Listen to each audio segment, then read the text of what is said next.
Neshobe Island on Lake Bomoseen has quite the history. From the Algonquin Round Table using the land as their own playground in the 20s, to artifacts of Native American settlers, you can never be sure what story you'll hear or the history lesson you'll receive from current owners Devine and Jerry Brown. Curious about the island, we reached out to the Browns, who kindly welcomed us for a visit. During the summer, there's only one way to visit the island: by boat.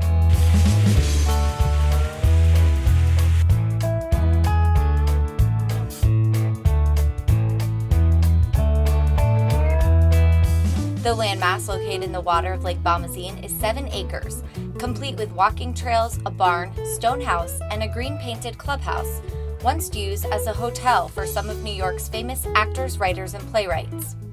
Neshobe Island is a jewel nestled in the heart of the Green Mountains.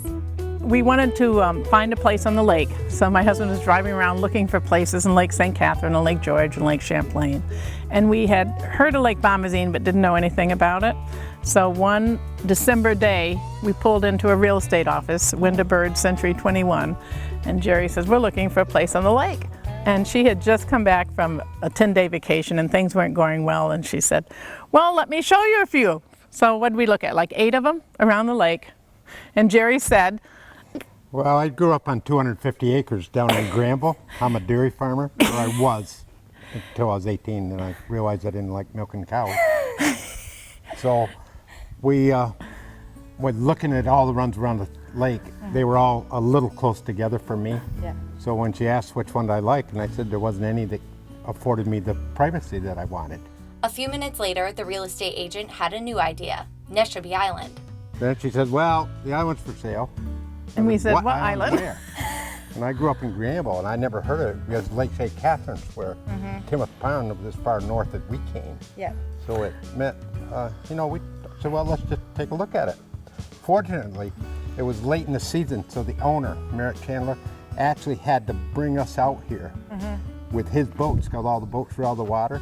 So he got to meet her and I, and that is what made the sale. He didn't want, the Rock Group Fish offered him his full price for it, and he just didn't want them to own it. He wanted a family to own it and somebody that was capable of taking care of it. The rest, they say, is history.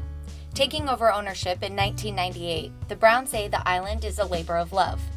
For making hefty infrastructure improvements, this is the first year since buying the property the Browns don't have a major project underway. This year, the Browns are focused on enjoying island time with family and friends and watching the baby eagles learn to spread their wings. It's the 3rd year we've had babies on the island. We had the eagles come and visit before. I think they were checking the place out too. So it makes it fun because we're right watching them grow and take off and fly and fish. And we see the immature ones that were born previous years come back. So they're still around. While much of the property's beauty is captured in the natural landscape, the clubhouse, barn, and stone home all flash back to a different era, which makes researching the characters who once graced the island a fun task. I know you've collected a lot of the, artifacts and things that you've been able to find to sort of make sure that they stay and are preserved here. So many of the books are out of print, and so many of the people who came here, nobody's even heard of. So I just went on Amazon.com and I wrote down Algonquin Round Table and Neshobe Island and everything that came available for sale, not first editions, just books I would buy, and the library's filled with them now. So if people want to learn more about who came here and what they did, it's a wonderful collection.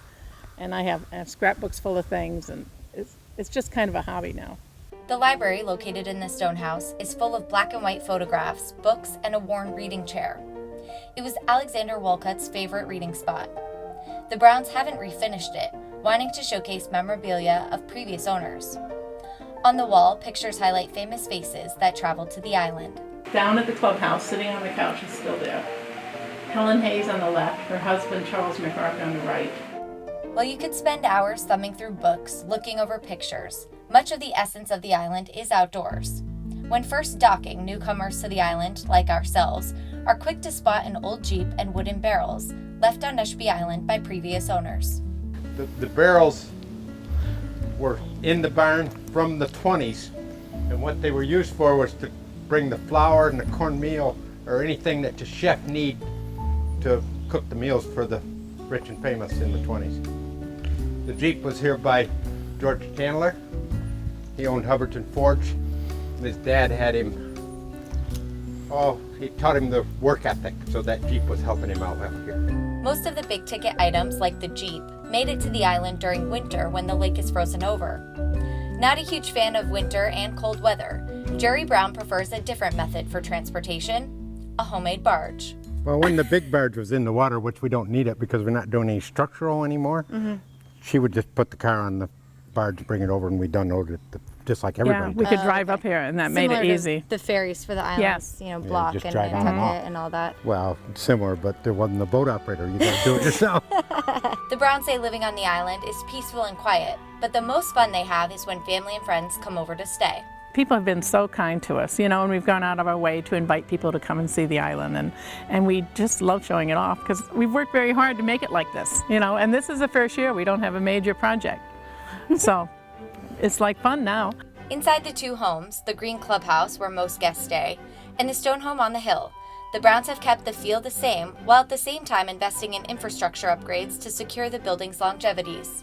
My favorite thing about the island, though, is the communal living sort of thing. You know, when people come, it's not like I wait on them. I just don't do that. Yep. You know, we all go in the kitchen, we cook the meals, we set the table. If you spend the night here, there's a set of sheets in the bottom drawer, and I expect you to change your sheets, put clean ones on, and then all I have to do is wash the sheets and put them in the drawer for the next company. So Smart. I try to make it as easy as possible for me. And But not only that, it also gives them a sense of what it may have been like when, you know, when they had this as the clubhouse and the hotel. It's sort of, you know, you're flashing back to sort of that experience they may have had. But until they go get groceries, they don't know what it's like. I mean, we touch groceries 7 times before we use them. You know, from getting them out of the grocery cart, into the car, out of the car, into the boat, out of the boat, into the golf cart, and out of the golf cart and into the kitchen. So everything's a labor of love. It is. The Browns have worked tirelessly to make sure the character of the buildings remain as close to the original as possible. From antique tubs and sinks to original kitchen cabinetry in the stone house, you get the sense of what life on the island looked like for those who came before the Browns. While on paper, Devine and Jerry own the property and the tax bill that comes along with it, they don't consider themselves the owners per se. But you definitely don't own it. This place will be here long after we're gone. Yeah. So you just take care of it the best you can, and everybody does this. The next one will do the same thing.